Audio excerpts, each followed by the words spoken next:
when you repeat and repeat them over and over again and nothing happens.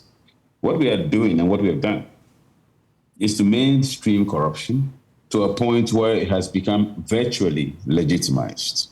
Maybe the word corruption itself, and may have to be looked at, because from a psychological standpoint, it seems to have gained a certain legitimate currency. That if someone calls someone corrupt, it's not a really big deal.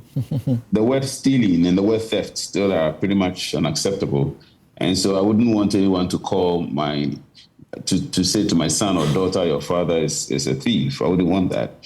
But I wonder if someone says to my son or daughter, your father is corrupt. I believe I'm not corrupt, but I wonder if I would want to spend my money chasing after that person for compensation by way of defamation. So I think words matter.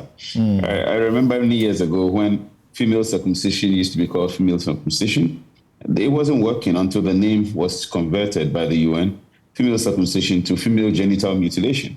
And then suddenly the practice ceased. So perhaps we want to look at that in terms of the nomenclature that we attach to the name. That's why here on News 5, we decided not to call it irregularities, but misuse and theft. And the procurement part, we know that procurement is just a pseudonym for corruption, stealing. Correct. I think names matter. And, kudos to multimedia for starting the campaign in terms of the proper use of words to create an impact and for people to change.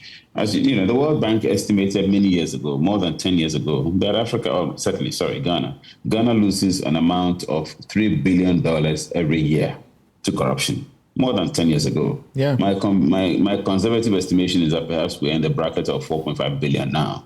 So we're losing all these sums, and then we are with the IMF for a program that stays the hand of government from undertaking certain social policies that takes care of vulnerable people in our society. So we have major problems, and we don't seem to, address the fundamental problems that actually undermine us as a country. Now, I just want to make one point because my colleagues have spoken to that. One point, and I hope that point addresses this.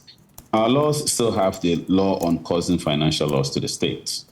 Now, I would like to respectfully remind us the reason that law was passed, among others, was to rectify a certain procedural difficulty in the regular criminal code or regular criminal act. And that procedural difficulty is meeting the high threshold of establishing intent when you are making a claim of theft. And so if you are bringing a claim of stealing against someone, you'll have to establish that a person dishonestly appropriated something to himself and to his benefit. In respect to the law on causing financial loss to the state, you don't have to establish any such thing. Once we can show that your conduct has resulted in a loss to the state and that you acted willfully, willfully doesn't mean with a deliberate intent to do something, but you acted with discretion.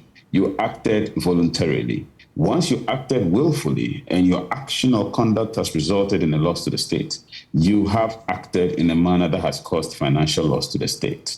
All these irregularities we speak about, all these thefts that we speak about, the question is whether the persons involved acted willfully and therefore whether they were exercising the authority of their office. I think that we have to begin taking action on these things. Otherwise, we are creating perverse incentives for people to indulge in things, knowing that these things pay and that there's a benefit, and the benefits do not come with consequences. I think humans are rational. The economists tell us humans are rational. They calculate their odds. If the odds of doing something is fundamentally in my favor, if I do the cost-benefit analysis and it balances on the side of benefits, I am incentivized to act in a certain direction. If it balances on the side of a loss, I will have to calculate my odds carefully before I undertake a particular transaction or before I act in a certain direction.